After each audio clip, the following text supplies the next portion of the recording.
All right. Hello and welcome to the video. Once again, my name is Wade Daniel Smith. And this video is about two techniques that are in Sanchin Kata that I think they're actually intended to represent grappling techniques, even though they're taught to white belts and yellow belts and orange belts as striking techniques.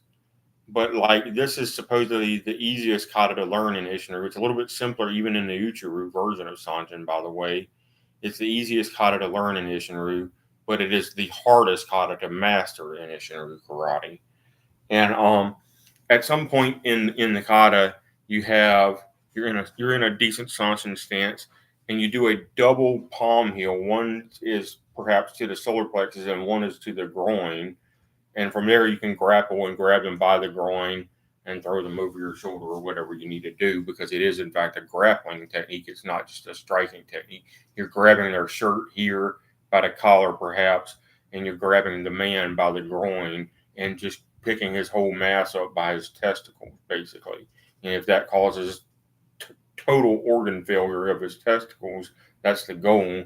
And you're going to grab him and throw him over your shoulder or whatever.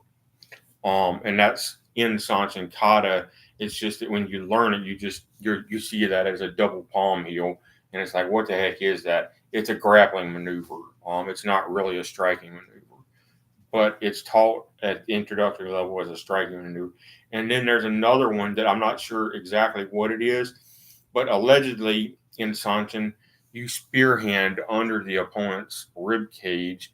And if you hit hard enough and work on your spear hands, just like your punches and push-ups and stuff, like if you're doing 300 push-ups a day and you work on your spear hand technique, supposedly you're supposed to be able to get under the opponent's ribs and break their floater ribs with that move.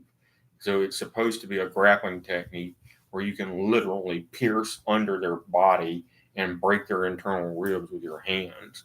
At least that's how it's taught in Okinawan Bunkai.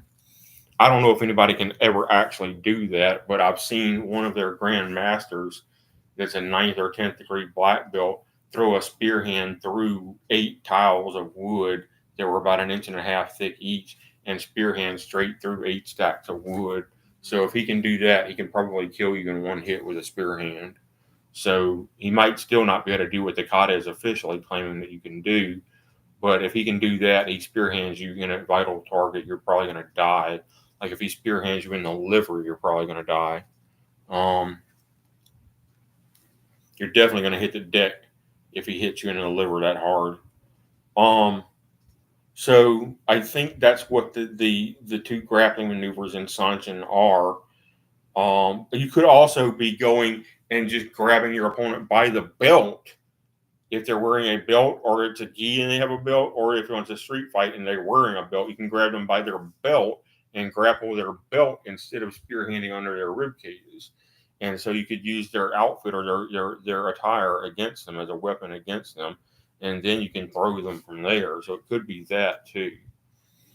But the Isshinryu version of Sanchin Kata is very simple. Matter of fact, it's probably too simple, but it's really a breathing exercise and a body tension and relaxation exercise. You want to tense at the right moment and relax at the right moment in Sanchin Kata, or you're not doing it right. I'm not sure what else to talk about here. Okay, I think I covered everything that I need to talk about in this video. But yeah, it's not a double strike, because double striking is usually not effective. It's a grappling maneuver. Usually when you see a double punch or a double palm heel or something like that, it's a disguised grappling maneuver that you have to study in the bunkai to understand why it's there. All right, that's the end of the video. Thank you very much to anyone who watches.